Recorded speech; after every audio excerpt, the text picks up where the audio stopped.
Nitakpa. Tunya Samson Polpi, Joint Headquarters Delhi, Sports Department in webinar kasayu. Atupidi nga Future in Sports, Education and Career in Sports. Ahia. Hiai webinar daguk di akitia himale minute tumin ka jekai khawa. Honangai siamun la. To hiai webinar hong wap the teng na vegun kon na vaidawn na chibai konbu ahia. Kei ka hi le Mawi Shoute to Samson Polpi, Joint Headquarters Delhi, Sports Department, Assistant Secretary Lel kahia, hiai webinar host studing kahi. Tunya imi to sports webinar ahi na a isunga hiai lama siam na le theihna nate bangza hiam hong ki kai poma. Panelists felt kak le amau career maso na thuaknate chial na u hon pom saka ahun man thataku ahun piak manun atungwa kipa thu igen. Tunya amau asyam na teo le theihna te u ilakwa hon luikhia dinga aw manun hampha ikisa son ahi lohchinnate amawa dikya hilowa inam as a whole ahun toisang ahi manun maban leng a career wa ahong loching to zelu ide sakma ma ahi to webinar tot na lama questionnaire hun solo hong ki hong ding ahia mipite panelist te kyanga dot nop in ule chat box tungton hiam ki unmute hiamin idong thei ding o hi tuna welcome address hon nei sakdin Samson Polpi Joint Headquarters Delhi President Htp L.Kaichinpau hun ipya hi Nitakpa iwekun tuni Samson Sports Webinar short pe kapani nagial ko sa jang thedia munoyun manphan pia le damnan pia ibya paten to ki patu gen masahi bana I panelists muan hoihtakte leng ahung tel theibe kwa ki pawai sahi I panelist te Htp lalboing mante Htp Joshua ti khumin thang Htunu Grace Chingailian le Htunu lomching bana mun tuama yai webinar anawap maniom mun chat anawap mi teng Samson Polpi Joint Headquarters Delhi sigletangin kon na vaidawn in kon na muak ahi ole I panelist te apana thoi la hoi pv te zawud joki manin ken hun saw kon la ke dinga yai tanin kon jodi maban hun omlai te host kon no na hi pakipa ke tuna email program wa ilut tading wa I panelist litian ahun u khat in ahun lading hi ama sapenin Htp lalboy in ahun pandya Htp lalboy ahi le tulala lecturer physical education SOSC sector 10 Dwarka Semlel ahi ama kha St Stephen's College Delhi University apan graduate kha ahia diu noi ma masters in physical education anahi towa to physical education ma in PhD course 2020 apat zilal ahi Htp lalboyin athupi ding in career and opportunities in physical education and sports panjang dinga tuna ama hun ipya hi amasai na ichibang hun hoi hun man pha hun bol sak ibyak pa patan kya ki patu ge na hoi zo SSPP te afil mamawa ki pa pi hoi ka samama ichibang platform hoi takhon bolwa ko panelist te kya hi lowa ya hong tel kha teng le abana recorded video en lai teng le yam phat pi cha tu kalamen mama hi achile topic la malu pa ngale ki khadana hetunon genda na lecturer physical education same lil kahia kasepna pe na hi lekha SOSC chi changa kha Delhi government noya school of specialized excellence ki chi ahia hei pena kha ki na sep tang pe hi le 11 to 12 te physical education curriculum tu lai tak ba DBSC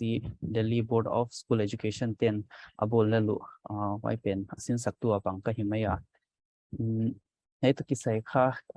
career and opportunities gen di hile amasai na physical education le sports apoi mo dan le atwam dan kha ithei sa mo poi mo kasama ma sports chỉ chẳng hạn cái mall na làm cái gì physical education chỉ chẳng hạn tilting không kỳ gom phong về cái gì cái mall kia hello engine everything associated with the sports mo education lam bang chin relate thế dia example again le kha biomechanics chỉ không le part of physical education here vaidawn kha psychology chỉ không bang le physical education why mong phải mo sports person are there related point mo thing why thing physical education why om here vaidawn physical education atup le angim bangai hi le kha overall development ai ke holistic development achieve ai hi hay to kisai kha ko curriculum hoi tak Delhi board in bol sakwa mai pen kha ko zuilel ka hiwa tuna ya bang elaka dia ka gen nok masai hi le kha e education system ma le hong ki khek to modification tom jing pa ya to any ngak la lu nep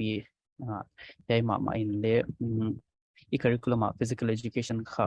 compulsory subject dan ko dia kilamen hi ya hi bang ko hi le kha e mi te ya ka ASEAN Sintia dia kha opportunity lian ma hong tung to lai dia hi chi kha ko khyat na khata hiya wa zakin na ken le ai to ki sai bang scope thea bang field opportunity thea tu lai lel wai pen kha slide PPT slides na on present som ka hiya huchilo bang hiam ka gen kim lo ai ki le thei be ut yo mo le kha dalam changala to the hi chi kon gending tuna PPT pan dia yaitan in kon kena careers in physical education and sports ai te kha ke theihna tan lai bu tom kana sima waya pat kamu khyat tenga hiya hi chi bangin kon khen dem dom ya thei siam chadeu na ka ginta masa pe na hi le academics lama teaching lama hiya ai pen kha to tu la ke sepna lama hiya vaidawn coaching lama le scope oma vaidawn health and fitness sector vaidawn administration ikile player and official vaidawn communication sector lama le opportunity om in ka hiya edan kha en son lai le teaching kha edana post tom the hiya school kha private schools the en lian yam pena kha PRT achiwa hi pen kha aneu class 1 class 2 apat kha tang pia school class 10 tante PRT ai kele TGT trained graduate teacher achiwa ai kele PET Delhi government waya kha physical education teacher achiwa yai te kha wai polsom tante hiya wai bana school ma kha PGT postgraduate teacher ai kele lecturer to ke step na pen he kha 11 12 te dia hiya he le omenchin he bana kha university to college level kha assistant professor to associate ikile wai ban professor tan tung the wai ke hilawa head of the institute tan ale tung the hi chikha kon gen dia wai bana coaching la male kha hi chibang opportunities oma national ikile state team coach pang thaya ikile school colleges universities tom 10 sports team nature to wai dia coach tom higher jela hiwa specialization in ya le kha hela mal le lu te hiya wai bana kha academics training dia tom coach higher wai penale hi the wai bana stadiums ai kile specialized elite center ai pen kham house de tia tang pia hi amau dia kha coaching to ma hi the wai bana kile government to private institution tom ke the pak lo le tam piom lai dia hi ai te coaching line opportunities here he bana health and fitness sector ai de tan cha ta tel thi here sports nutrition ikile dietitian he le tu la demand omma here ai bana fitness ikile gym instructor he pen bang private ale hi the ai kile kha pangham school hiam to tie up ni ha cha lu the here ai bana sports physiotherapist sports team in physiotherapist anei chatwa wai bana psychologist chi khong le neiwa ai khong ale opportunity om hiya bana aerobics trainer ikile yoga and naturopathy ai pen le sector tu lai taka amin thangma ma khata hiya adeka to la kha modi government waya yoga lambang kha kisan ma hiya hoi zaka hela male opportunity lian ma hi chi khong gen dia administration la male sports officer in colleges ikile assistant director etigel kha group A post ahia sangla master's degree ni ti kha hela malu te hiwa mai bana kha promotion mu to kha director tan le tum the ai kile license officer ai kile director general of various tournaments ichilam administration lam opportunities om hiya he bana player or official isia mama lekha sports lama chu player ha scope om gi ki hiya hela ma kha gen sau zek lai le manipur chi pen kha powerhouse of sports in India chia ihu sports icon to pi mama in iwa then tunaya ha Tokyo Olympics ai kele Commonwealth Games ale Manipur ai kele Northeast mi hi mi zo te na san sang pi pia tungai hiwa amau te zara kha Northeast India in kha Northeast lenga sak mawa National Sports University hoi takpang iniwa ai pen kha India dia ma sa pe na hi chi le kon gending hey bana communication related sports journalist acha something sports commentator elambang isiam nalam hi ale kha chilam la dut te oi bana sports analyst like oi bana sports photographer chileng opportunity o hi to ai te he sepna te del te dia kha institution tom in course tom offer hi institution tampiom ma le kha bangza hiam amin nei hoi ma ai kile eya dia kha hoi ma de ka ging ta bangza institution te data kon kai khoma te ban bana hiya ama sa Delhi University noya Indira Gandhi Institute of Physical Education and Sports Science chi a hiya he pen khaki kai namun ke zo namun hiya he pen na enle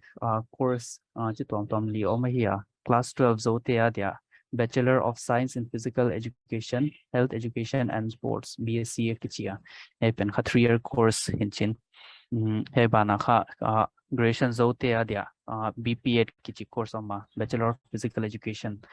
Why bana BP8 zo aikile number 1 BSc he zote adia kha MP8 Masters of Physical Education zote na chance ama hiya. He bana maban sin to lai te adia kha PhD physical education ma kha hi the na chance ma hi chikon gending he college pen kha diu noi hi diu noi physical education na college omsun kha hi chile kon gending he bana National Sports University dena kon gen he pen kha aya dia I ham phatwai ma kha ta hi azak India Sports University ma sa pen a hi he pen na pai hoya le ma bana mun tom North Zone South Zone West Zone chilam kong ale ki bol to dia hi Himala tu lai ta kha yai a state om mia dia bang hampat yan ki hampat pi ma the ya kha course and le class 12 zo te dia kha B Bachelor of Science in Sports Coaching hoi bana Bachelor of Physical Education and Sports ai pen kha BPES kichia ya bana zo te dia Masters of Physical Education and Sports ai kila Master of Science in Sports Coaching ai kila Master of Science Master of Arts in Sports Psychology chi bang course tom to ma hiya ai te kha lunglut na ne te a te kha opportunity hoi ma hi chi kha kon gending he bana he institution Lakshmi Bai Institute National Institute of Physical Education LNIP achiu Gwalior min thak ma khata hiya one of the top physical education colleges actually universities in India hiya ya le course khatam pi om hiya ilunglut na lam mo ai gen tema hi course tele BP8 MP8 wai bana kha diploma ni te ikile MA yoga sports psychology ikile sports management chi khong sibang course tom hi te hi wai bana NS NIS he pen kha coaching lunglut te a dia kha he mun nai the hi he kha Patiala om hi course tom offer hi le diploma in sports coaching master's degree in sports coaching certificate course in sports coaching hoi bana postgraduate diploma in sports medicine jibangka course tom offer here coaching specialization de ten kha he pansana kha coach pangthe hi he bana he le mun hoi mama LNCPE Trivandrum Kerala omahia yain tulela course thum offer BPEd pen couple somlen zotia dia hoi bana Masters of Physical Education and Sports to Doctor of Philosophy in Physical Education yai pen le hoi ma mai hia le residential le hia dena LNIP to NSNIS to NSU he think residential colleges hiwa ama sa pen hi le diu noya pen residential hinai lo mo cái hoi bana gen sau lại le cái LNCPE pen aya dia kha intake wai ma na hi le he tu le la and associate professor Dr. Lamdun Buril newa apoi mole aman le hon gai thema ma dia hi PhD amanwai le hi chitan khon gen ding hoi bana institution tuam emitia dana thei ding hi le BHU Banaras Hindu University Varanasi hoi bana Manipur University ma mai le MPES le PhD on offer here hoi bana DMU Dana Manjuri University Imphal ma ya in le BPES MPES le PhD on offer here hoi hey colleges adang le tampi om lai here hey ting kha government noingen ahia hoi zaka azil man le tamlo bana emi te alung lut ma ya de khanai te ma ahia hoi zakina thei be uten kha olawn dot thei di chi kon gen dia hoi bana helam gen sau zek lai le sports kha emia dia means of livelihood mo sumu na ikile anek zonna lama khan pan pi thema ma hiya to tuna ya dena iken Tokyo Olympics ai kile Commonwealth Games te kha sports tom en le bangza hiya ma kha representation kumtenga kini hiwa hockey boxing weightlifting judo archery wai bana football hete kha a notice te kha popular sports hiya kichilam bang lunglut na ne ten kha na event the gi ge hi mo emi ma le hun khop in achievement sang takini wa gen sau lai le powerlifting a kha lal siam thing tu na ya kha gold junior category mu a hiya hoi bana football a kha min thang player min thang in te khan thang pai te khan thang pai te siam hang hal hoi bana nu me lam ma le bunglom sing oma hoi bana i panelist member le hi ama kha boxing lama grace jingai lian ama le national kha goal mu hiya hoi bana karate list Joshua Cook minthang aman le Commonwealth karate bronze medal mu hiya ichibang achievement na te amy om chi kha thupi ma hiya heiting to min kalo teng kya hilowa adang alung lut tampi yom lai ding wa amao dele opportunity hoi ma hi chi kon gen ding sports to kon gen te kha amy lam to ki twak le ai thodin ka ginta hun Commonwealth Olympics representation kini gi the chi bang khatu pilo wai bana ISL ma le en le tunai report isim khadiwa Manipur in kha highest representation nei mo all India level a wai ma le kha thupi ma wai bana hei line kha Manipur mi himim kha min le anangai na ma mau hi chi kha ken personal experience account gen theya Mozakina siam sinte kahon gen no pahile sports lam lunglu tak hiwa ban academics lam le lunglu ti hiwa le dena course kon gen te khat pe persiwa hele sau pi tunga hi the le bang a on theory develop ekile a on coaching method develop sports person te pan pi the hi he ting kon gen put dia bana atang pangyam dot no phongo ma le kha kun dalam cha hel hosen phalle kala lai di ipa ke hai ma mai hel tu pa hoi le tampi non gen kha mi pi ten I ham phat ti nge lamen hi tu na ani na de na hel tu nu vunglom ching sam dia ama a hi le tu le la Eastern Sporting Union of footballer a hi ama a hi le 2017 apata India sunga women's football under 14 apat under 19 tournament league to ama anaki held to wa atel na khen khat a hi le Khelo India under 14 Subrato Cup AFC under 16 women's championship qualifiers at Mongolia Urja tournament ahia latest apanna ahi le Indian Women's League at Bhubaneswar, Odisha 2022 ahi tuna yudunu lomching kyanga hunipya hi Ama sapena hi jibang hoi le bunyan pha on kai da ko phen ton ke pa tho gen ma sapena ki zo Samsung Pol pi Delhi tiana mi hai za ta la ka kai pen hela ka tel theihna nom tiam man ka ki pa pen ma ano kal ki pa thukon gen hi ke ai le kaniwa panina football hi kana lung pen ma ki moli 2017 kumina 2016 kumina ya kuma lapa ka 6 months course oma hai mun apanina khaguk sum coaching balai na wa ka bo ma waya ki panin waya ka coach teu khat ESU to ka pangna club ka pangna level club pa ka coach teu khatin kha waya amau club pa pangdinong zona 2017 kuma panina tutan pha amau club pa din ka ki molai hi wai ka first national hi le 2017 kuma panina national khong akile tom tournament tom khong ka ki help pan pana achievements bang le bang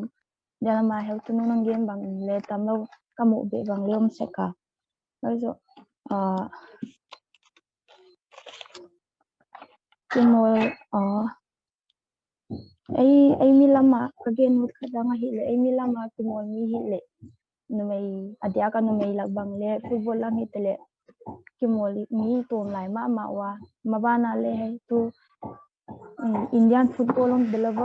develop to na pa na numei bang le yom pan sim tawa a hoi lam mi mano ya hoi ka sama ma mabana le tam do semom ka de isa pen ma hi ka zo nu le pa te bang le ta te he ka football sports lam lung lo ta hi chang na lung lo chi thei chang na support u hen la backup le kha motivate pen ma di ya ke bang le kaneu lai na kanu le pa te na ki mol football kam lung lo to ke na un de sa khet ke wa no mei football ki mol banga na ni banga na mu di khong ki che saka le lung ke lo na ki mol te saka china olo na kanu le ka pa bang le ke long support to hi ya pa ma bang na twa ongen tu te yam payam te ka ki cha ki mol ta nu le pa te support lo nom kha kwa le lung ke lo wa phoi ta pang tin te na pang le te lo chi mo ngom lo tel le hi pa ba na ai nek zon na bang le khasim kya lo wa le ya ki mol na lam bang ale nek zon na di tam pyo ma hi ya class 10 class 12 result iso dung chang ale sport quota tung bang ale sem na bang le hoi pp mu thei le khasim ko ma le sport lam cha pai khom thei ai pai khom thei lot a hi ya bây giờ cái món mi China cái món mi làm mà le cha hardship dia cha haksat pun bang le tam thei pen ma bang chien to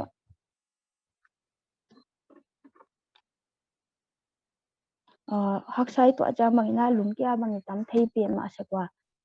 give up nom pa bang mai hun chang give up lo wa ku kal ta ka pang le lo chi hun ngom la tel di hi ke bang le football cái môn apa ni na haksat na tam pi pe ma lang le kana thak to jela le ka ki molu to phun bang le tam thei pen ma se kai le chita ka ki pa dan ka ngai to chang ni na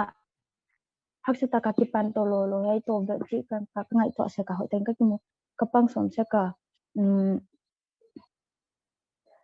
wa so ya le sim lam to practice lam bang a hi le sports ki mol ni hi mana kha le khasim lam ba lo ji na le tuan ke ya le khasim chang le kha ho ta chima sul ka hun chang sul ka ya ki mol hun practice hun chang a cha banga timing just khat jan bang le isiam ngai ma hi ya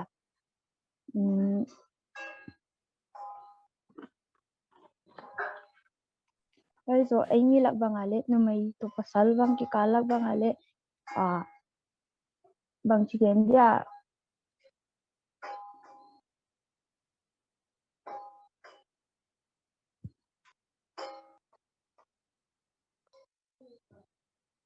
pasalam ki mol mi tam to kena no mai la mi tom lai ma wa ma ba na leng tam jok sem tam do sem kalamen pe na hi also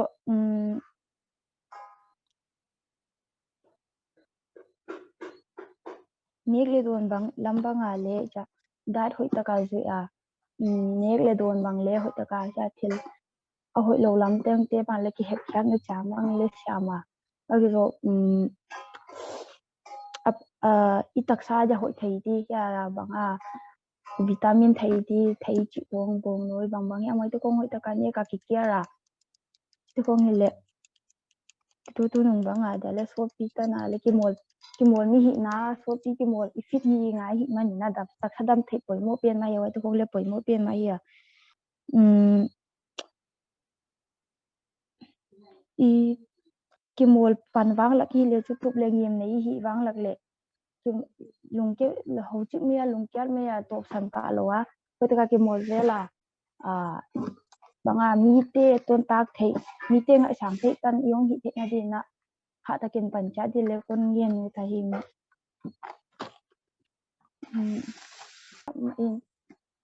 future of women football in India kai ngai da na hi le kha tu na India hi football la ma hi mi pi na ihon ngai sang bang leong tam deuh dawa football la ma interest ya bang le tam deuh deuh tawa ai mi lak bang hi tale na Manipur sum bang hi tale apola mi tale vai lak bang hi tale le football lam lui tam ma wa en tu bang hi tournament tom he platform tom bang le unki peto ziala khangto lam manoi le developing lam le kamwa ya player mi min thang tampi bang leong ma paite example la Manipur sum bang le ya ni player tula la bala devi te kong bagi to ya Grace dang mei te kong ai ro player lui bem devi te kong amau te kong bang ye chana ngai sang wai thei ma hi wa ya mi te tung ba lo sang bi tung kin ai ta wa wai te kong ngai to chana Indian football le kha mason na sang pi nei hi chi ki mu thei kam chi ki mu thei ya maban le tam jo se ngom chi ilamena cái vâng lệ với chân cũng thấy đến con hạ phần xem lại đã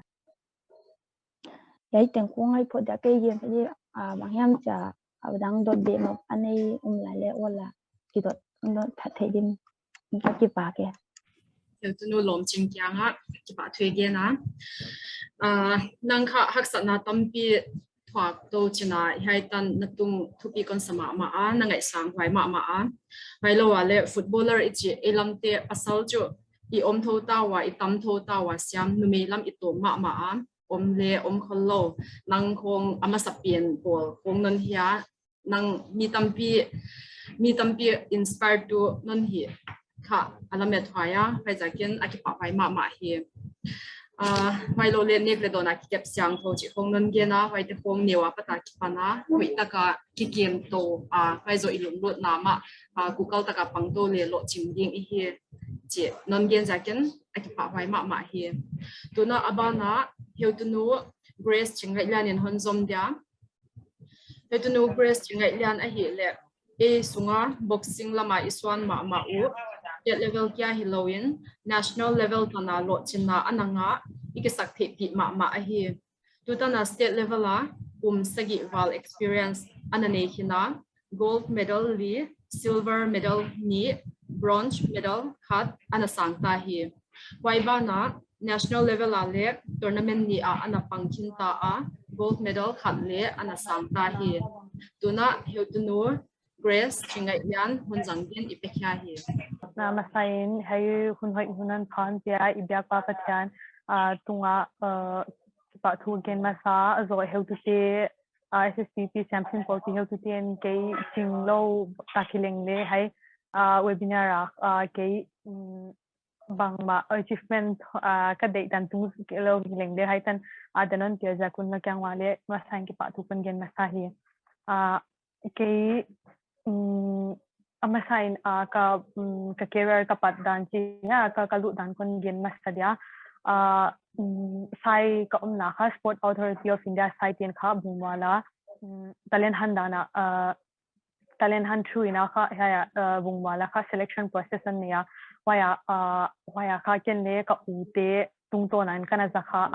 kani wa ki pat sport kalungu ta hitmanin waya dina ki le ka batel sama waya sports individual games kha lilam asaiwa waya kha ken le kalunglu na ten chu atwam hilele hoila ka sports khatte te kalu the ale chin ka kinga itwa haya dina katela le boxing kha selection kamwa hoizo saya ka paiwa 7 days la khong training on pia wai kit nungena ina ka paiwa zo call on call hai ki pat selection ka mukda na hiya utidan hiya azo kani wa ki pat sports him azo sai kalut tungin sai kha 2013 na kalut ahia 2018 tan kana oma haksat na chi da haksat na chu tampi katwa ka ken leu chidanin ama sapieni na ka om namuna language problem le kanin na sapiena mấy tí bao chỉ dia cái thầy kia cái lệ công tung ina azo hai cái pat kalom te azo ka kot te pan pi na train hai te khong le kon jil to to wa azo changa mi om dan mi to ki pot li dan chi khong le azo hai te khong le kon jil to zela azo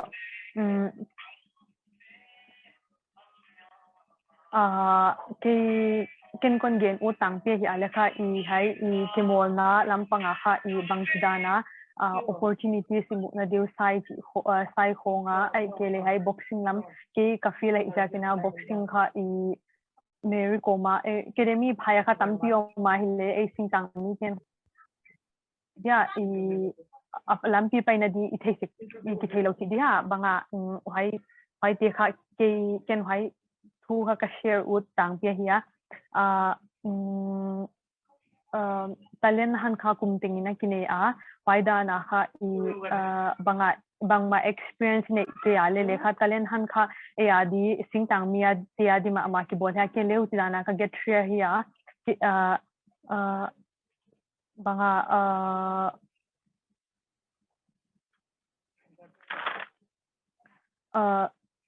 talen han kha kum top lam changina kha ka bol zelwa amasa kon pai tun kha ka successful ke chi dia vaidawn kha hiya bang chi dia kimol na lampanga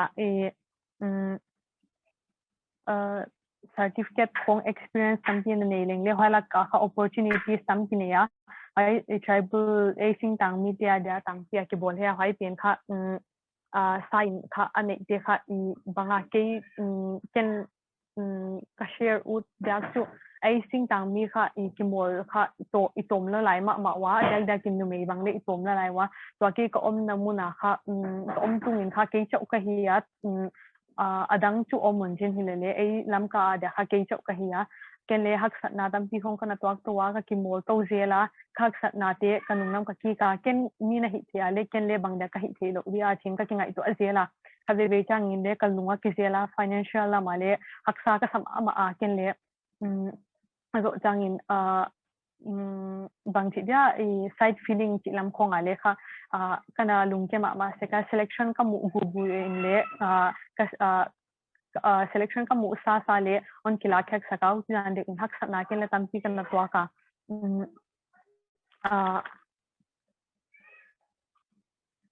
azo changa kha numei dia twa sign le tampi ne ija kina kha meri ko ma le kha tu kumma sa talen han kon le namun wa kha baila ka kha ka mu hyak chu mi tampi lunglu nang le ipaina di ithei ke sekwa azo changa kha guidelines tampi le kinai lo azo parent support le inei sekke wa ke ma bangin le khave changin le parents ma support chu kamuna hilele financially lam ka boya azo changa kalampi paina di ka thei ke seka on guidelines se zo din mo changa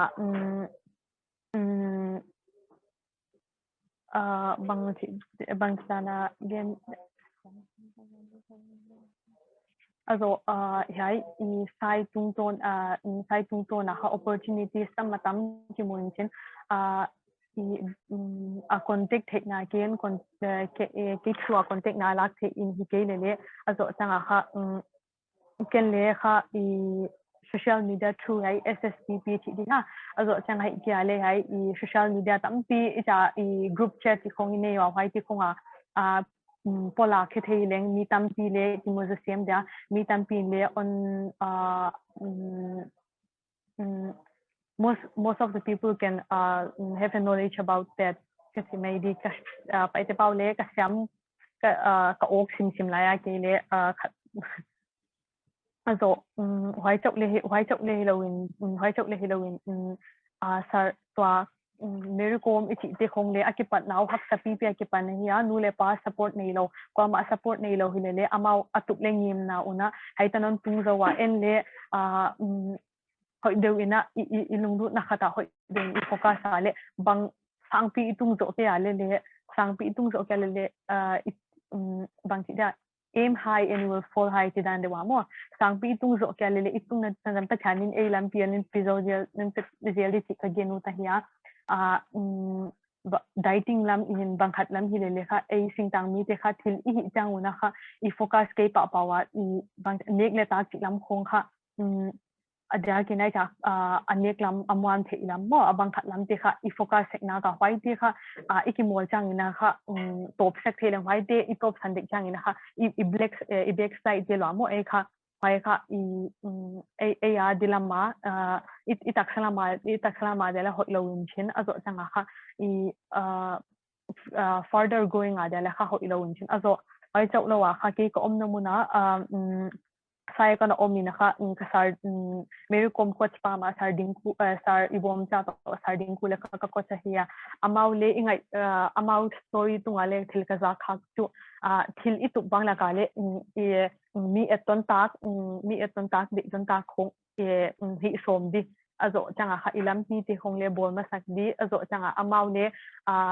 taga ahiwa azo changa ke patna le haksa saw mo mau le ile amau le bangai cha ana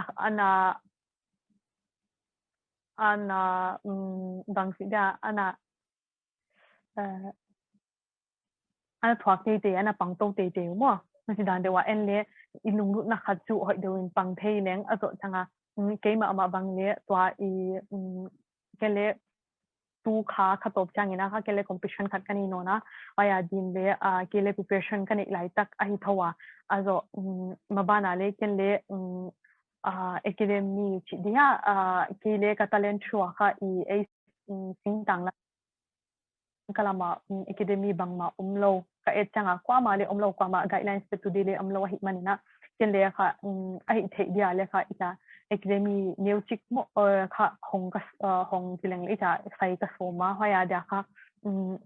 banga I sports khong lunglu ta lampi paina di thelo ai kele ita amaban di thelo ten kha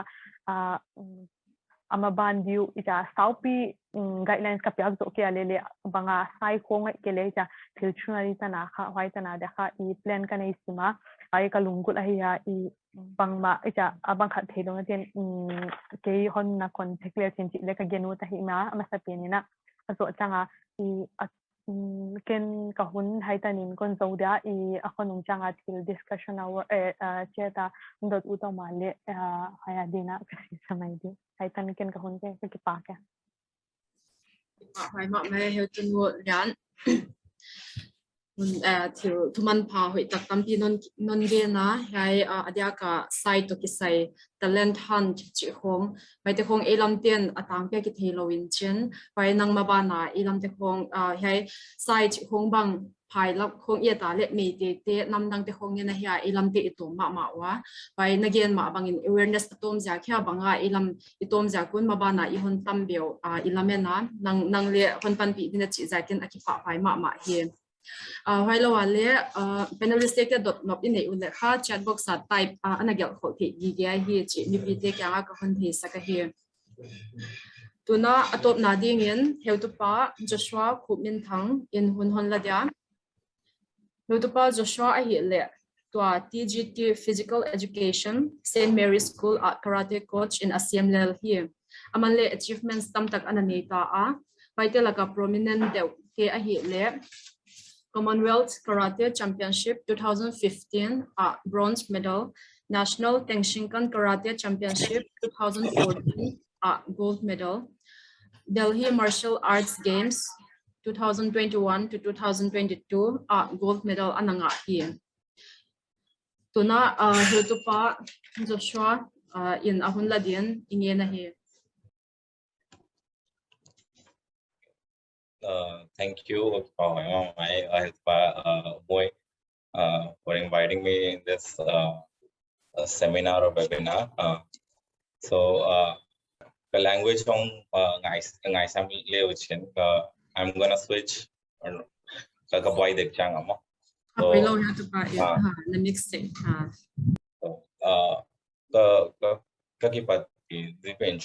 Physical education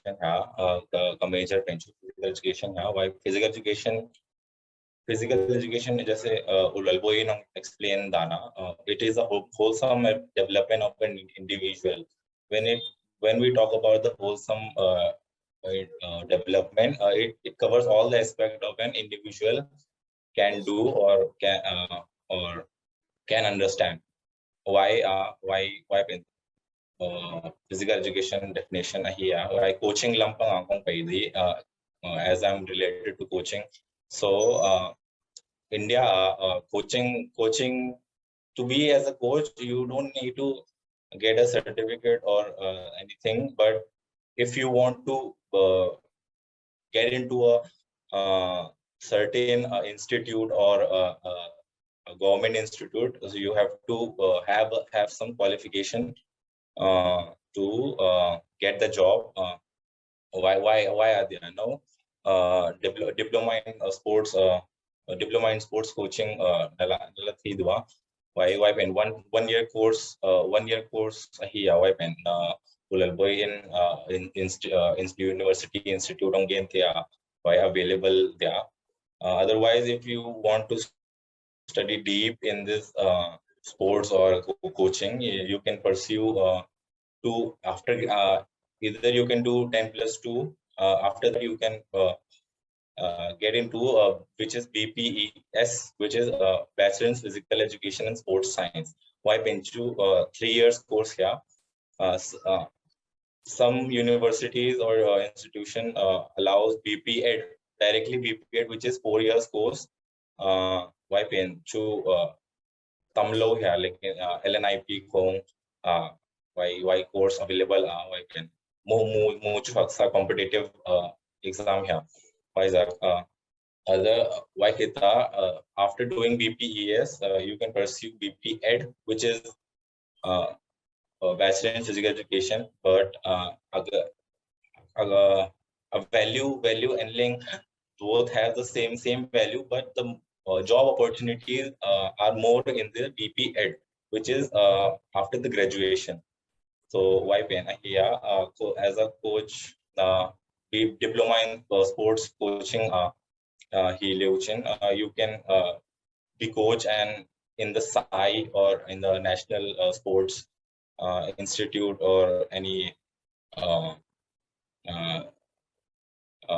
renowned institute, or if you want to be a referee or a judge, you have to be associated with a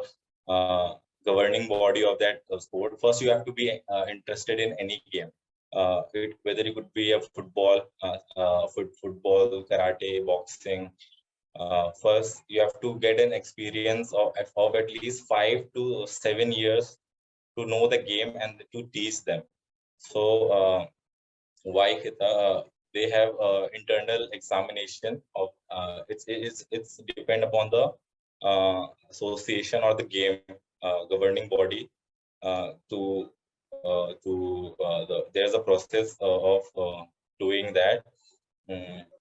Otherwise, when we talk about the course of physical education, it involves psychology, sports anatomy, or any what do you say sports management. So basically, it covers a whole aspect. Now we're gonna come to as a player, what you can do or what you can have a career as a player. First of all, every game is not completely government in the hands of government. In the initial stage of what we say grassroots, you have to invest or invest in yourself by your own, right? To get in that certain stage. So why pain? Now for example, zonal, interzonal, state, north zone, Delhi, Kebang Delhi bang ilang, ken state kita, north zone kimoldi, why kichanga nationals. So yai scholarship pezelu yai every district or every state has its different scholarship what do you say, a prize to a scholarship, but it happens only once a year. So what you gonna do in the rest of the year? You either you start coaching, or either you get a job to stable your to pursue your dream. So that's why coaching lamale it's interest ki bol. So as a player, why do I choose physical education? To why like to understand my game better, how my body functions, and how I can improve by studying more in this, by pursuing the course of physical education. Right now, I'm currently doing a B.Ed, which is Bachelor in Physical Education. First, I'm graduated in Bachelor in Physical Education and Sports Science. Further on, I'm gonna do a Master's in Physical Education, which is 2 years more to come. That's it from my side. Thank you, Moy, for giving me this opportunity to share my experience. Thank you. Thank you. Thank you, Htp. To sports and career, to scholarship, to nan explain maban mipite iham phatpi nge ilamena hai be in ei wala chu nang kyang hun contact the di ding che le again ngala he. To panelist hun izota wa questionnaire lama ilut tadi wa can panelist kyanga dot na kun pan masading why zo chang mipite apat dot na ila ding hi dot na maspen kon dong dia amasapen Htp lalboy ading hiya Htp lalboy sin saktu na hi na to hiai field nang na or mo kwak na bang hidin naging ta na sep na mun le apalama sin saktu ka hi na ko mo pok na ngai to ale kha mo pok na tamma mai hi kele kenle a join tungpan pan ka hi mo ka join hun kha hi le June 17 khathum na paila la hi he hun chunga ken ka mu kya dana hi le ke na sep the di ai ke le ke na sep ti kha hun khop ko mo ama sa pe na hi le dena kon gen da na tu lai ta ka ko DBSC Delhi Board of School Education te curriculum follow lel ka hi wa wai pen kanau pang te taka ke the nan ki le ke the na to ka the nai lo le zil to wa kha wai te sin sak ti chi a hi as an educator ka role ma sa pen vaidawn kha physical education banga ikele he to ki say awareness school kya hilawa bana society ma main kha bangchin ham pat pi di chi khong bang gen ki the le wai kha ki mo pok na dan kamwa he bana kha to learning outcomes tom kan mo khyate lungzu ya kha a hi the le bang research khong bol to la ya result te meeting mo phang de meeting sim the ya gel kya ta publish khat ahia oi bana dana physical education again kha aim him kha wholesome development hi to pitona ken le bangchin ka contribute the di as an educator chi ka ngai to he bana ka to PhD zilel ka hi bana hi pen le ka mu khyat bang ka mo ma le a society to bang relevant hi the le kha wai kha sep khyat ai ki le wai kha gen khyat chi hi Hiai Banah a society laka outside my field mani ke lunglut na lama hi le mi panpi the da no malo ka panpi chi hi tu la ya kha a society ekle igam pumpi an him le issue lian ma khata hi le employment hi dunia hi platform pen janga kha physical education kha dena video slides kon lakte dung ja kon gen pa hi lekha hi feel kha employment opportunity tamma ma hi mo feel dang tele om thol dia hi le hi pen sports dung lut mi bangi hi wale employment ali opportunity tamma ma hi dena kon gen te kha government sector kya hi lo jin private sector le hi hoi bana kon gen da na kha manipur ten kha sports identity ki nei hi hi di om suna hi lekha yai to kitwak degree kel diploma bangai nei the chi i delwa wai bana kha wai pan sana sepna ong te i apply SMD hi ตัวบางกีดานะคัด teaching ลงลุดไอ้เกี่ยวกับ education ลำ academics ลำลงลุดบางยอมว่าเลยตัวก้อนเกณฑ์ที่ follow ไว้บ้านะ2020 last recruitment Delhi government เนี่ยใส่นาวะค่ะ vacancies on เกณฑ์หลายแรงDSSB ที่ใส่นั้นไว้เห็นจินPET physical education teacher มั้ง TGT degree ที่เฮียที่เดียค่ะมีจะสักกี่เพียรเราหิวมั้งจะสักกี่เพียรเราจิน ST เลยสมยัดหลักคำเราไว้บ้านะคะPGT ตัวกี่เซปนับเป็นเฮียจู vacancy ตัวมันจินมียัดตลาดว่า ST ขัดจุเรามั้งปัจจัยจะไว้ข้าเขียนหมู่ก็เฮียว่าจะกำมาบ้านะจำสิ่งมีเทเลสปอร์ตนำลงลุดไอ้เกี่ยวกับ education ลำ academics นำลงลุดบางหิวอะไรค่ะยัยฟิลข้าก่อนได้สักมา graduation ฟิลขัดไปเปว่าจะว่าไว้บ้านะ BPA ตัวไว้บ้านะ masters ตัวPhD เลยหิตัวเทมอินเดียเสียเลยหิโลอัปลามาเลยหิเทียไว้ตรงจุยค่ะ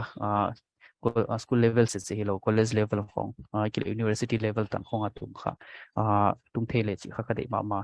เฮบานะค่ะเกณฑ์สาวหลายเลยอินกลุ่มซิมาออกมาขัดหิเล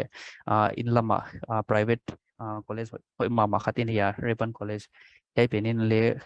ก็ได้นัตนาค่ะdegree ตัวเปียmasters นั่นเลย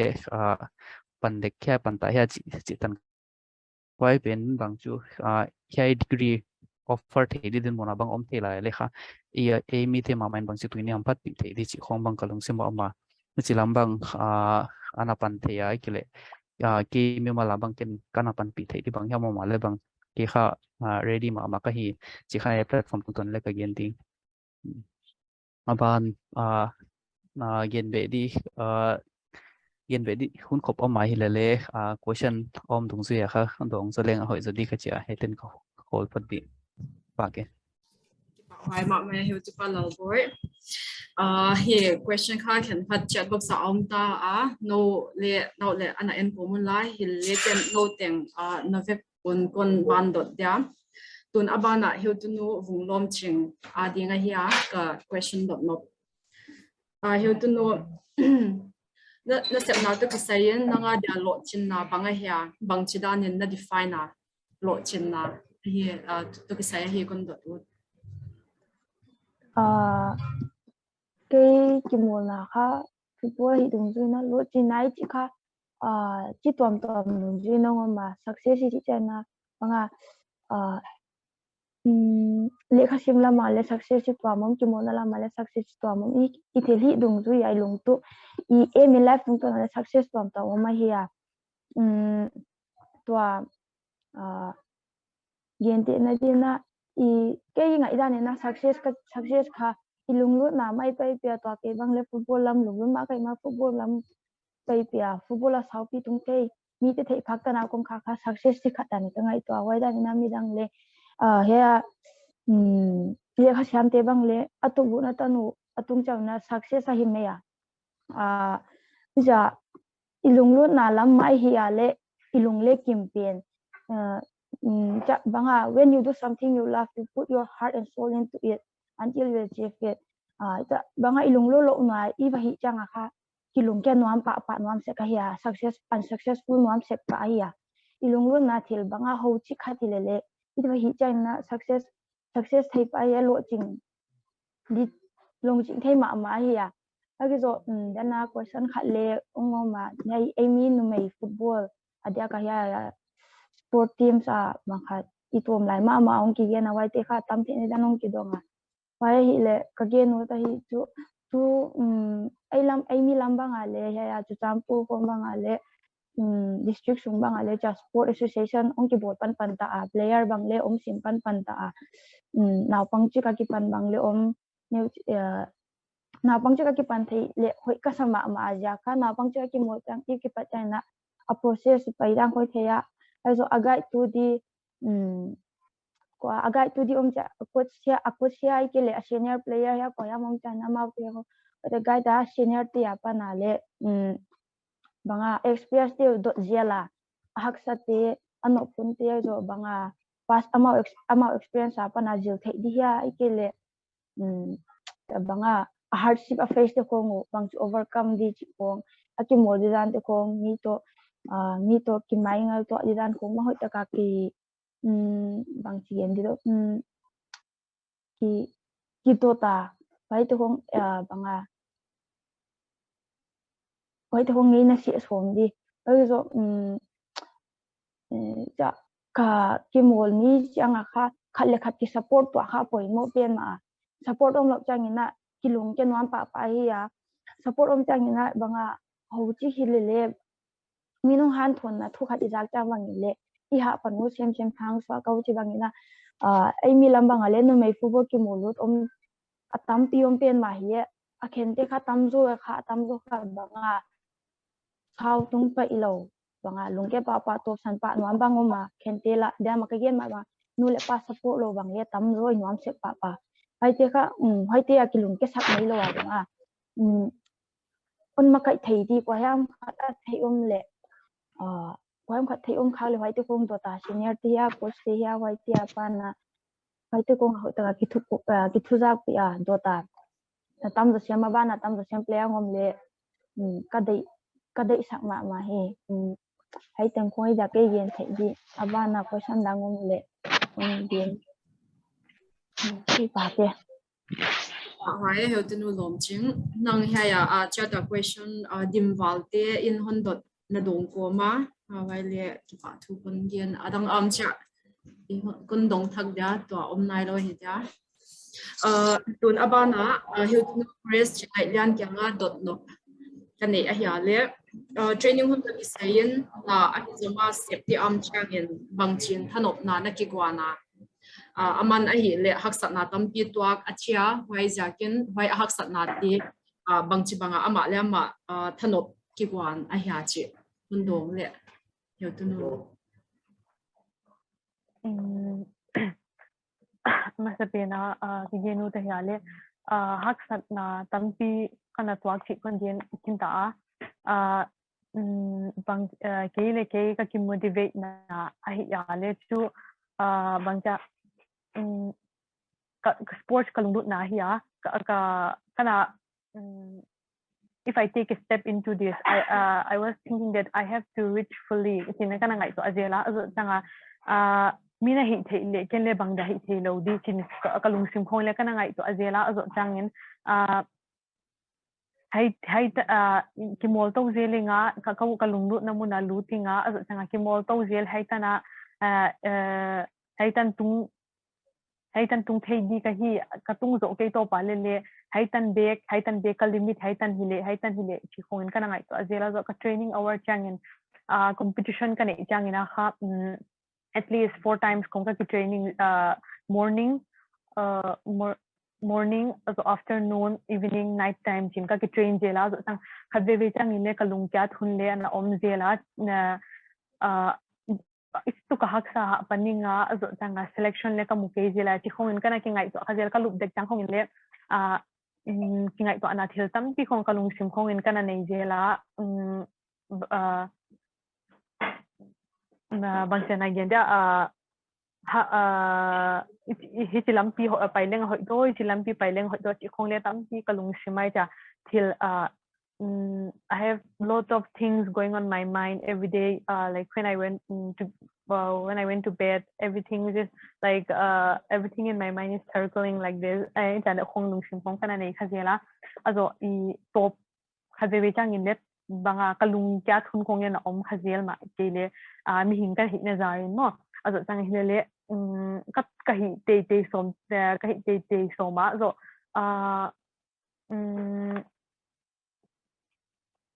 bang da ai la male mi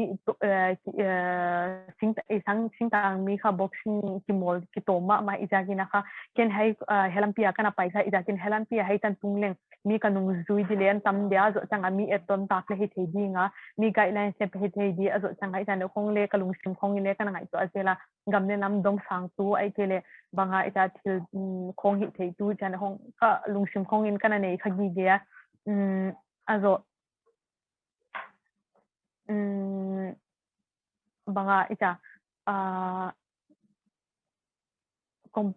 competition khong le tampi kana nei changina haksa ka sakna hun khong le atam zo na om jel chileng ita a side feeling kong kan ina white kong kha I na banga ja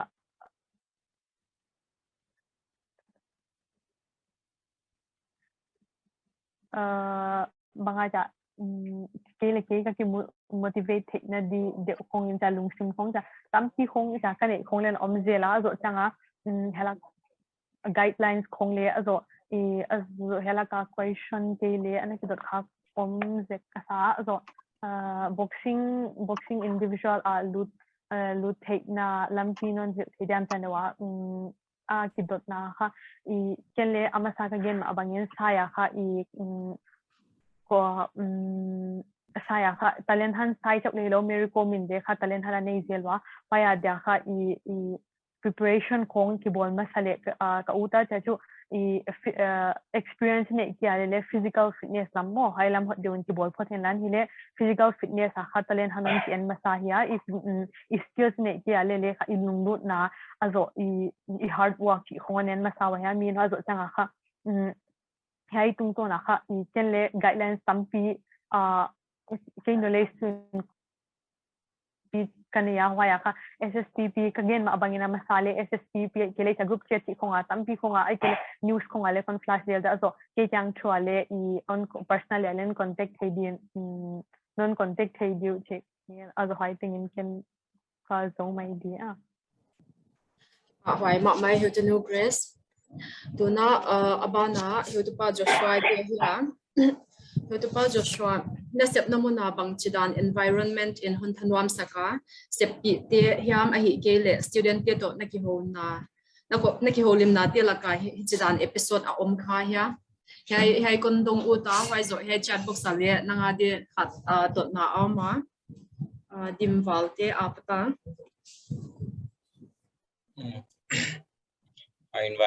environment chi chu if ka hipen kalunglut ja ka every environment would be comfortable for me because kalunglut na kalunglut to ka thei hoi chi di ha why ki cha pursue why ja ka it even if it's with my co-worker or if it's with my student, I would be more comfortable in working in any situation. So that's why. Or one question ka dong leng chu ka dong leng why Hayapian for Joshua na karate background tunitanin na medal mo sa to bangkum apat kimol na kipan anon hil chan the diam Olympic or Commonwealth na aim hiya chi ko hay hi na nga dito so medal chu kasim but it would be more than 60 medals I guess kakipan nakum pen chu 11 September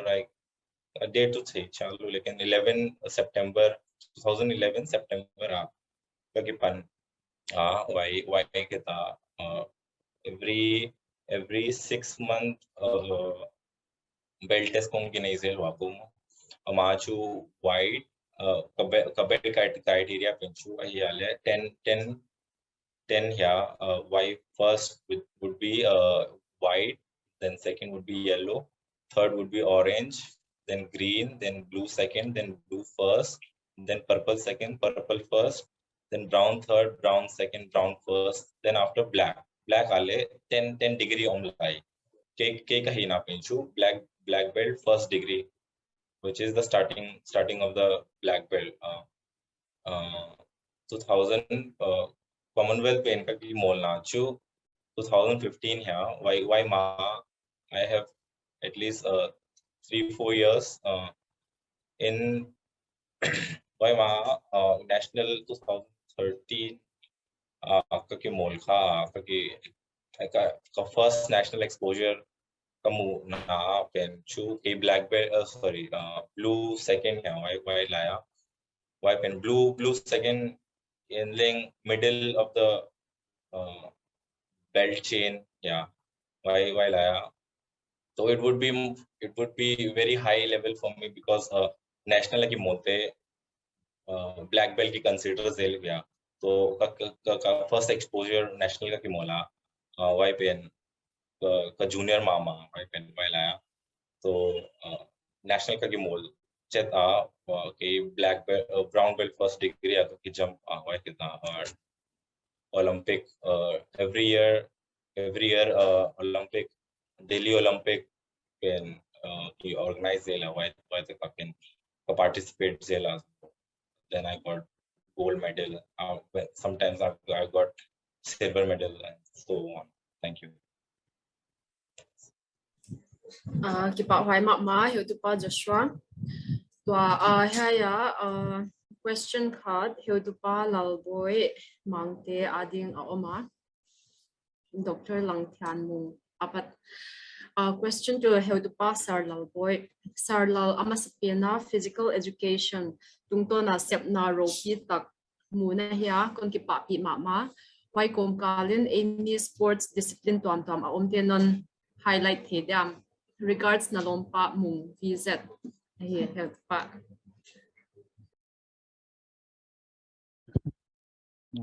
Kipa Hoai Mama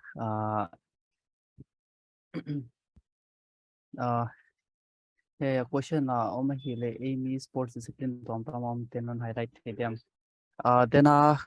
bulla male khatbe kon gen kha ken le hai mimala ana thei kilo hile lomte tungto na khathei kya ta hiya powerlifting khatuna ya alal siam dingin goal mo junior category yang tamlam kate hiya waibana gymnast tulela state level competition panglel khat ka sakha emily man tansang mo waibana football chu mi hun khop i theiwa khan thang pai te khen thang pai te siam hangal david ngai te hoi changa I Panelists munglom sing mo hoi bana boxing ale national gold medal nga I Panelists grace chingai lian hoi bana tua I Panelists adang khat karate mo joshua kupmin thang amau ka thei deu tang pia hiya he bana le hun khop lai diwa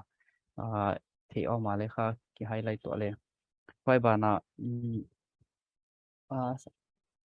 sport discipline toma same dena kon gen kha associate professor LNCP Trivandrum Masemo Dr. Lamrun Buril ama hiya wai bana kha sai alek same hiya na pana ko jola min kon jol dio Htp lemlal guite instructor sai hiya wai bana professional football player dena kon gen te hiya wai bana director khat inia saya Htp lian min thang Yaitia hidi ken kanak natanap mo sports ikile physical education lama asang dewa tunga na thei pakte Hoai Ma by Htp dot na ane nuam dang te hai chat box chau lo le phone tung to na le dot the hi chi iki hel thaka hi to na dot na ne nuam dang ingak lai to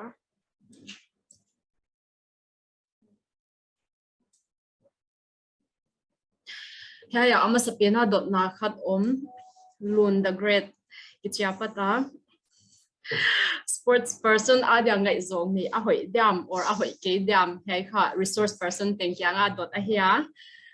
lalboi se dot din hoi kasa achia Htp lalboi hon pan hen la adang te ngak nain adang tin le yen the ahi hai pian nun repeat thak the dam how to know a question here le sports person adya ngai zong ni ahoi dam ahoi ke dam bai ahi lun the great apat question kha depends on the person hi maya mo zong ne lo di chi lo nei di chi le fix plan lo hi ya I personal life kon su boy lo moi bana hon pan pi tu de hi na pa le chu ken su poi ka sake ya ki mi mal ngai dan hi dang ten ngai dan ni do ma okay heu tu dang tia patin hai bang ngai dan ni wa le heu tu nu lom ching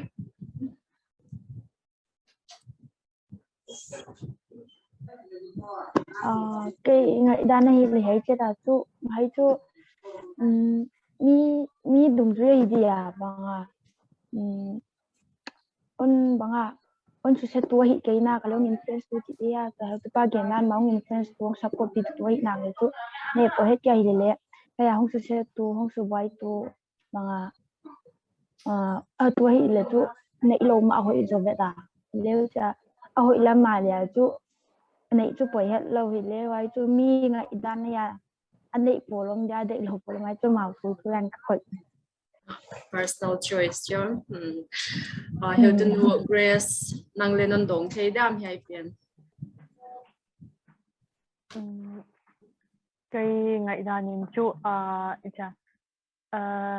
personal life to also love life thì ya hoài khai khen cái thấy lên cái để đàn ya giờ chú anh ấy cho con cái gồm trang na khai bằng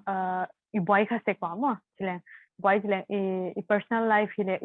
thì là khác personal life khác love life khác hội đường rồi chỉ là career life thì là cái món line thì là cái món line là focusing hội đường hay là phải xác định ní cho cái gồm không là quá mà rồi depends on the person chỉ mấy ní ai cha partner chỉ là hoài khác full support ở dạng khác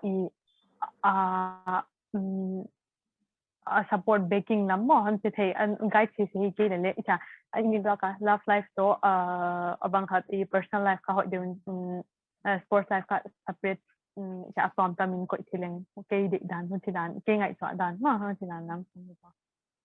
cái bảo hay hiểu tụi nó hiểu tụi bao Joshua năng lệ hay hôn đồng đi nhìn con nghiền yeah topic range थोड़ा अमन खात irrelevant कसा लेकिन one खात यही pen there would be two schools of thoughts. One would say the relationship. If a person is in the relationship, it would be good for him because there would be someone who's gonna motivate him every day to go to his or her academy and work even harder every day, day by day. And someone would be saying it would be a distraction for someone who's achieve a lot, or then it would be a disaster for him, for something like that. Or nothing. It would be किसी के लिए वो किसी के लिए वो अच्छा होगा, किसी के लिए वो बुरा होगा. But who are we to tell anyone कि you want to be in a relationship and it's your choice. That's why. Cái bảo hoài so luôn the great pata dot na ya le ma ni choice ma mimal choice a here tu na hiu tu pa lal boya ding dot na khat hon paya kap lian ki pata physical education higher studies pursue nuamte adinin class 11 apatin science arts commerce koi pen pai pi a hoi dia and why con repeat thak diam hiu tu pa okay physical education higher studies pursue nuamte adinin class 11 apata science arts commerce koi pian pai pi a hoi da and why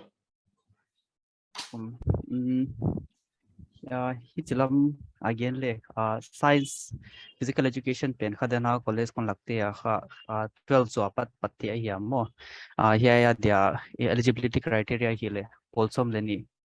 kichi maya hi mo wazaka apoi mo pen na hi lekha sports alam lunglut na ne di hoi bana kha teaching lambang lunglut ti wale kha teaching aptitude kai ni te ngai siam ngai ngai mo hoi bana science latia dia kha advantage om di khata hi le den lama kha heutupa Joshua and Leah hon gen kha zeka branch tom tom ma ya physical education no ya branch ken khat kha science to leki dil ka mo sakna sports biomechanics jo minjin he lam le kha asau de pai utia dia bang science background ne kha apatwa mama wai bana 11 12 zo changa kha BSc ekle BPEd 4-year course ite here ani to eligibility criteria ki bang hi wazaka course khatte pe lak pelo hilale sports proficiency in it hele kha wai kha hoi mo ozak admission hun changa certificates ekile achievements ki en hi collection kata mo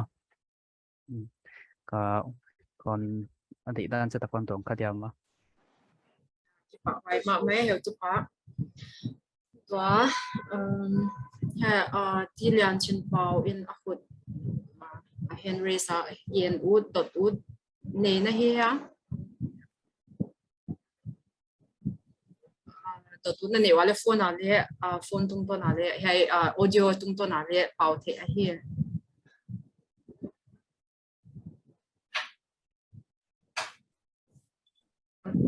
บุตรชมรอเฮียเลยเฮีย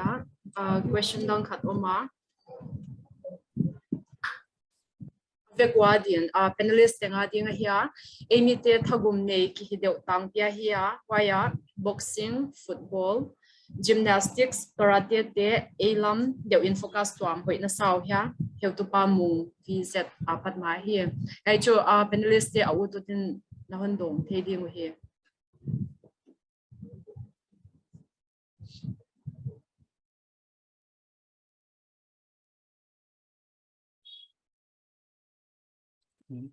Ken kon dong masron mai dem la lo te kisak pal sunga ole tu pa dena le ka hun masale kon gen khazeka then he kipete mo boxing football gymnastics karate yaite adia kha common mama khata hile aggression ahia sports ale a theory of aggression kichi toma kizil hinchin sports person kha aggressive hi te tengai kha poimo hia boxing football gymnastics karate chite khong e aggression pen kha hiai pila aikele i panna mo boxing bang hile kha e aggression pen kha boxing ai show thea wai pen i power pen kha i momentum pen wai lama i shift thea le kha isiam he mai inchin wai bana boxing football he boxing to football bang hile kha sports icon hoitak dela mali mention kina inei kina identity khat kin nei kin le hiwa waza ka hete kha zui tak mama bana kha gymnastics bang gen le 2016 Olympics kha Deepa Karmakar is a khadingwa Tripura te hiya amale Olympics hong mintang kya hiya amale bangza kalo chingzowa hi le kha one of the advantages that she has was ama height new mo a height new pen in kha gymnastics apan pi mama hiya why quality pen kha and acing tang miten nei hiwa wazaga gymnastics bangle branch ta hi chi kathia dala male mi khat kon mention Emily mo ama kan the kha wai bana adang tia dale hoi mama ka sak hil gymnastics wai bana kha isiam thea hile yoga chi bangle hi mo yoga kha competition le tom mention wai bana specific course graduation level omden ka gingta hile ka thichet ke diploma course om hi wai bana masters course le hi yoga mo wai bana yoga di him college tom le hi chi kon gen dia yai lambang focus thea le kha haksat wa hilo apoi mo pen kha flexibility chi hia wai ban physical structure in con support ma dimo wai bana karate khadana heutu pa Joshua ama le example hoi mama hia aman le achievement sang tak mo the hi le kha adang ten le hard work determination to pangle hi the mama din ka gingta pa hoy hoi heu tu pa lal boy tun hei dot na pian heu tu no lom ching in non dong he dam hay mà tôi cái sự tôi này là ấy mi làm coi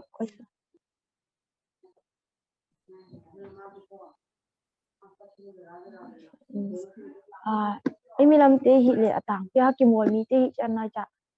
cái mỗi lần cái experience apa ni na gen di hi le khai cha anei zo wa cha au sa beng bong la ki pan yom kol ki wa cha haksat ta ken thei ta ka ta len ki pan kha tam zo tang pi nam se ka ai te ka banga to gen te ma dai te bang ke zo hoi lo bang tam se kwai le ai cha sing tang ha chi dia ya gen wai ti ni tang pia ha thagum ha na ni pang nam se ka ya una mai te te ma te hi le ya nek le don lam hoi ta ki sumen ki bol ha pana on lo phai tung tu na pana ha te le hi wa ba cha sang ai dia dam doi ni chi ko ha na dia dam doi ni chi ko ma le tam ki te hi wa ai mi lam chi ko om kol kai ma ha na ma ki pang ai cha inek zo kham cha i support i effort zo kham tan ki ne zo le hi hi wa khoi ka ahoi le hi dia tap bang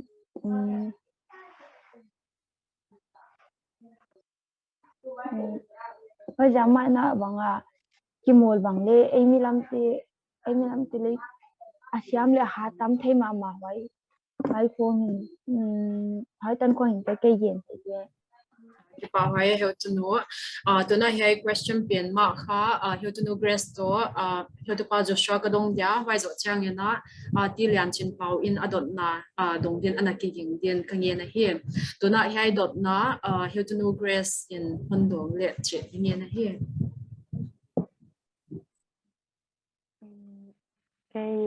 cái ngày đana chu i football hin again tang bu chu football also boxing gymnastics karate chi ahia cái ngày đanin chu ai sing tang mi chu delama i panelist tang kinan gen ma banguna ai mi te chu thagum lamin ipang dewa bang chida hai chu ai ngày dana himaya hela ma kapai di football kapai di boxing kapai di chi de lekha ama sai na kha i lungtup chirang cha mindset kinai masale mo zo chang ha che hai kap kasik masakale hai tan katung zo ding ching lung banga mindset kinai masale zo chang ina hai bang chida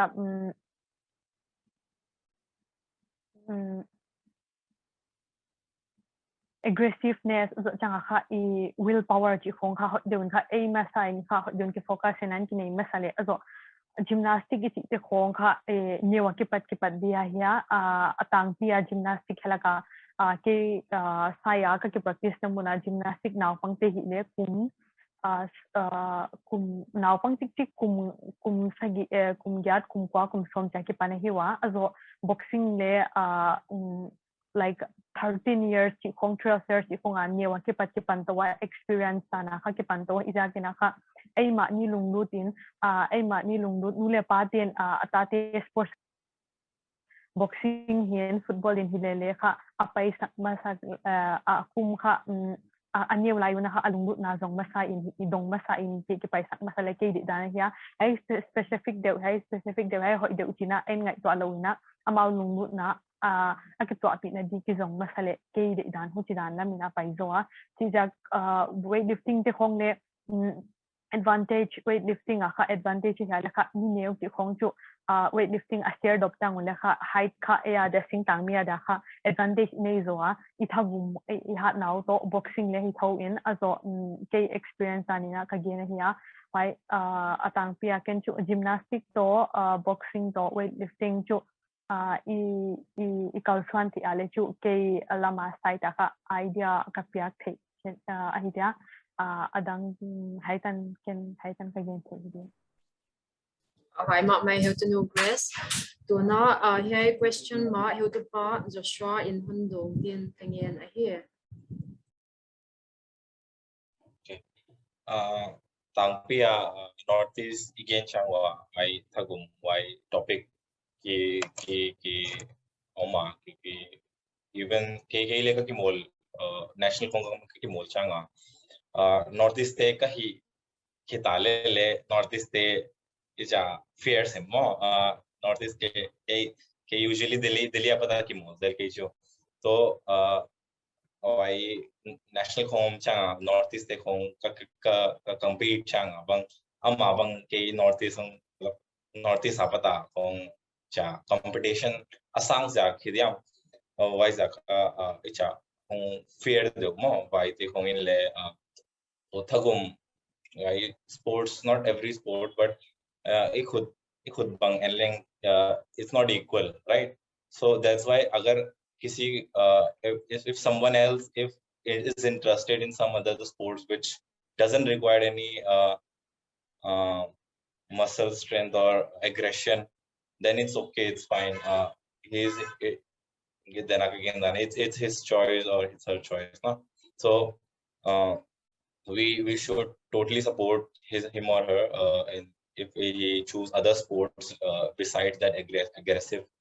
sports so yeah ka input hai dia chile to abana hai dot na Sir Htp Joshua ading ahon oma fitness maintain nang in bang chen pan laleng ahoi dia chi dia chi a hi dia sapat Htp Joshua nang ading a hi fitness every body is not the same, just like every human being is an different individual. That's why body types so we can't say a fit person, we can't compare a fit person and a fat person, and we can't put in the same stage agar wo fit ho ya agar wo thoda thau lemo. So fitness china chumata, if you don't have any disease, if you don't have any problem in your day-to-day life, then you are fit in some ways. But fitness alle definition fitness fit if you are fit for diseases, then you are fit. If you want to compete in any competitive sport, then that fitness would be different. And if you are a normal common guy,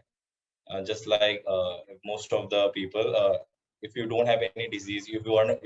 not comfortable, if you are comfortable in doing your daily task, so you are fit. Besides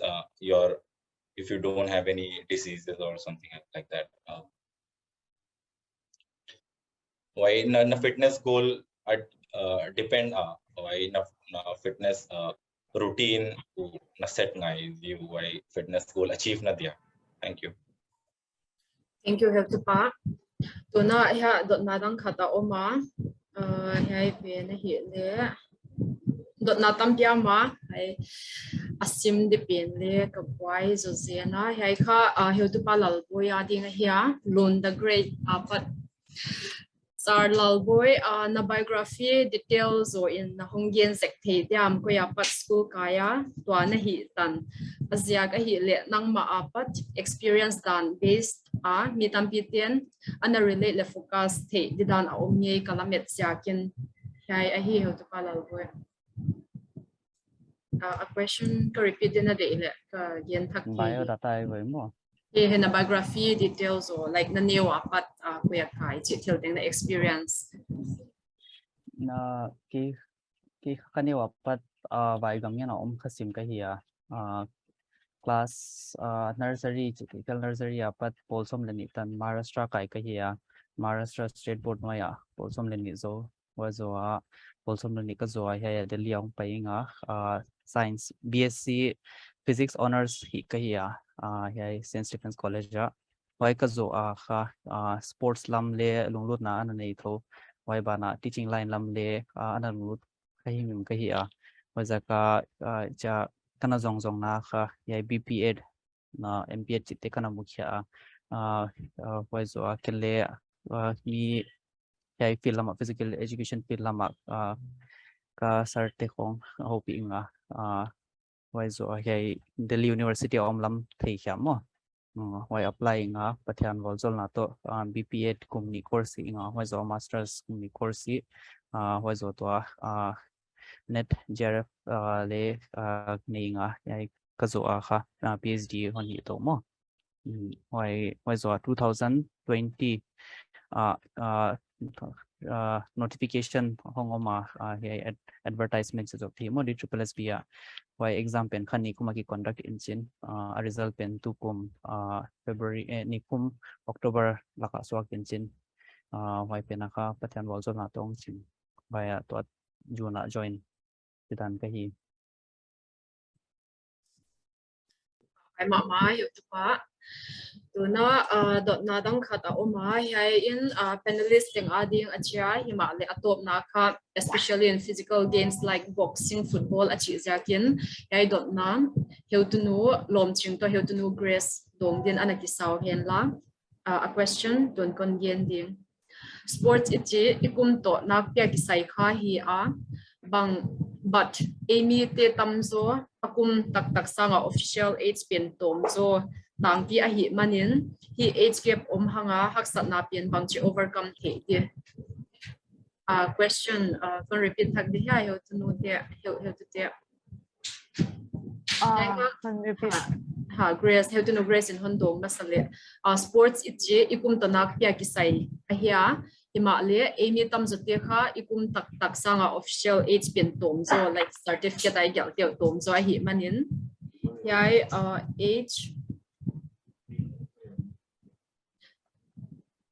age gap hanga haksat na pin bang chi overcome the ting yai hi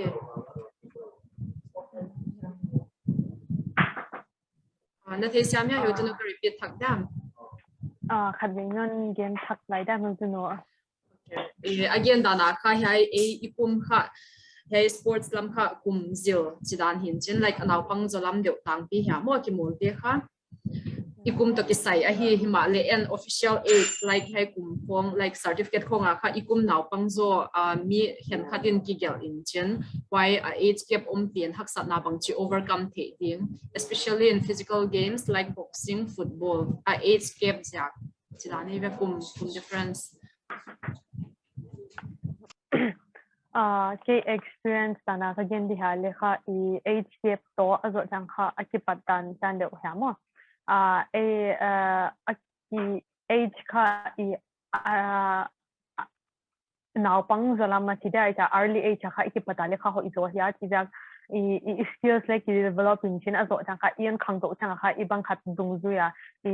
body structure ja ke sek dung de la kha skills azo chang kha banga tuna gen tena dina kha mi ane wa ki patan ki zil to azo changa ilet nunga ki zil to in ki mo to changa kha experience to skills to kha ki different in chin mai ja ka kha kai de dana chu kum early age ki pat masak din chin azo lai haksa again dana to azo age gap lam hala kha again kha ai pen kha Ado dana kha kum tak sanga official age pin tom zo tang pi a hi manin hi age gap hanga haksat na bang chi overcome the dia banga bang twa gendi le mi atam zo icha atang pin kha ikum tak sangin kha icha age pin kha tom age pin kha to ikum tak pin kha tom zo banga cha age bang kha ki mo la pin kha tom zo zela zo chang kha age tak pin atam zo zela chi ja kha on experience to chang ina kha bang ja certificate lam khwan ki at jele banga achievement like opportunities lam khong net chang ina kha kuman nyam chang ina kha opportunities ya azo chang kha experience ka kinei zo chang amo vaidawn dewa kha bang sida iki thei ai pele ibang khatte hi le kha ki pat bai le hoi ka khazwa mo ke dana chu nu chanin kon dong mai da ke le again chan cha le ka thei siam ke again siam do thum hai tanin kon dong mai yo ken ki pa hai lwa heu tu nu tuna heu tu nu lom ching in hai hon dong le chi in na hi hay topic tuntun topic saya le pahat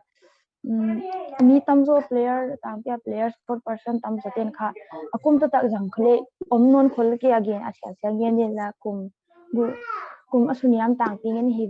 ve ko manga kum tomzo da chang na kha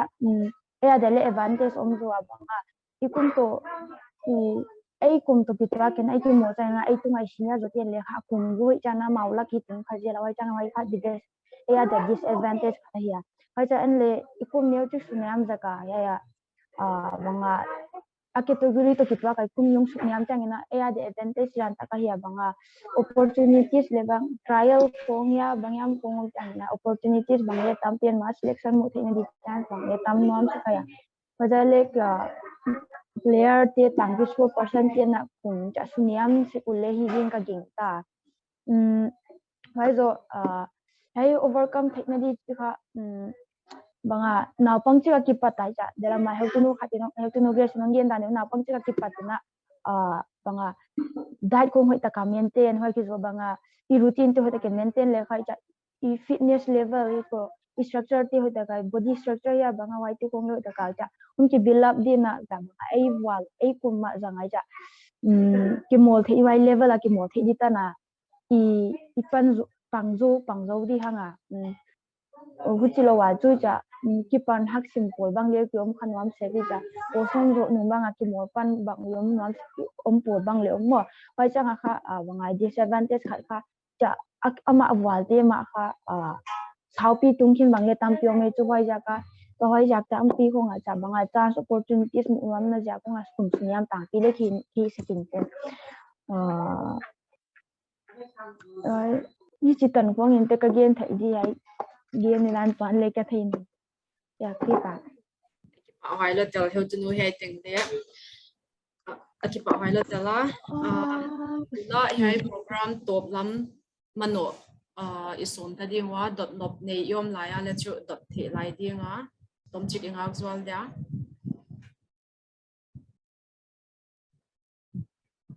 dot nop non lo hi ding a tua atop na itung ma in mabana project tuam te sep swa na dia samsin polpi joint headquarters Delhi nt coaster hongki zwak pa ta dinga hia panna le sak siaw dingun ikinge na hi ti coaster hi le haidan bang ding a hia hoi ma ya dot nop khat om la ya hai Htp lalboi mangte ding lalboi mangte adinga hia ds apata Htp lalboi mangte kya dot nop Delhi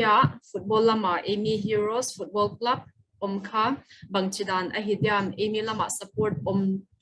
lo chin Amy lama support a lo chi aman bangai danane kolo kon sim thak ding Delhi football lama Amy Heroes Football Club omkha bangchidan a hidiam Amy lama support a lo chi aman bangai danane kaya hi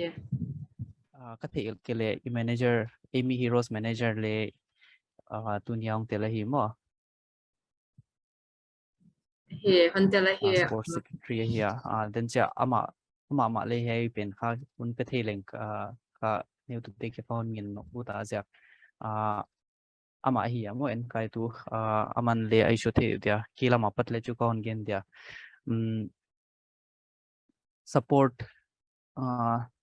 support omlo zen hial dia ya ka chi zen ken support ato mai the dia ya ging tak sang ina le omlo hial din ka ging takia tua support tom jak reason khat a hi the a hi le de banga publicity nga zolo diam ai ki le a tournament sai hunwa anaki manlo ana hidiama ma kashwar chetkia jak tukuma pena khakile hun kan etinga kana tel kha kana ena team kha management hoi ma chi kha kamu a manager ai kile team members te ma le ha pan ma hi chi kha kamu khyat na dana hiya thil hi mim kha hoi ta kon ki establish theihna dia kha hun la hiya mo ela ma pat support omlo hi le kha tunia viewers te ka ken ngetna kon bol dinga a club ahia Delhi ya kha a club in isun khat ahia hoi zakina ahi te ta na kha support pele mo match khong bangom dek changa kha hun ni na ka le kha bak kwan hen la bak cheer the hen la vaidawn kha sumle pai lam bang financial support bang ipyak thewa sponsorship kong imu sakte ekile isai sakte wale bang chu hoi sem din khaking ta vaidawn cái tụi cái khai kiến chẳng thấy rồi tiểu đi na manager bên mà hun biết thấy lẽ hội điểm mà giờ cái kiến thể khác tâm loạt cái kia hay tan không hay thế hỏi mà mẹ hiểu tụi ba thì hay đột nát tiền này là Amy Heroes Football Club owner anh ấy tu chỉ riêng là hiểu tụi ba Stephen Paulunlal Valte ama kha vote of thanks fund gen ngal dia hia why again mine hay dot na hun dong hian la why zo vote of thanks fund gen ngal din isama here. Hello. Is a thei chat now mo? He ka za we to come. Na I'm a little bit off guard, but can again on to like support omlo chipen hilagunchen. I mean, there's less support, but there are some people who are supporting in every capacity. Me player te sumla makong pan pizongom game India azong pan mo practice kong azong et pidi pan pizong moral support azong pan pinamma. But the thing is like division kata iom pen means it's due hong chitawa mo. So I think Anya sponsorship and financial support is lacking, but we will work on it. But yeah, social media supports on Tampia on Oma, and I just wish that everybody supports it. And thank you for the person who asked this question. I'm a bit off guard, but still, thank you so much. So coming back to vote of thanks. Oh, you have to know, Mawi. Sorry, how to pa Vote of thanks. Like I mean. Yes. Okay, so.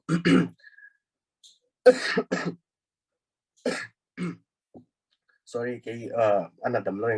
I'm trying my best. So amasa penin sot piapan in a gale sa sports webinar launching taga kun zosak ibyak patyan tunga kipatu kagena hi panelists tin chial na te mol chik himale on sansak manun kipawai isamama amau te tunga kipatu kagena hi bana amau tin te tuak tu hoi leman pa tak takon ge sakmanun kipawai isamama siamsin te hun kopin aham ampat pi nge uleng ilamena hi bana muntuam tamapan yai sports webinar anawap teng tunga leng kipatu kahon ge na hi notice ya ka webinar bukim thei le gaswang thei ahi manin tatungwa kipana alian mama ahi ato penin yai webinar fel takaon hosak yutunu Mawi Shoute tunga kipatu ka gena bana yai webinar lohchinnate din panla khateng teng tunga sports department Samsin Polpi joint headquarters Delhi minin kipatu ka gena hi kipate may how to pa tuna webinar atop na itong tawa how to pan kipatu hanggen sa ahina tua panelists tunga le mipite tunga na hunman patak non piang sa kun kipatu kon gena Hiai webinar zo ahita chi chukwang webinar into teng na ve kon manpha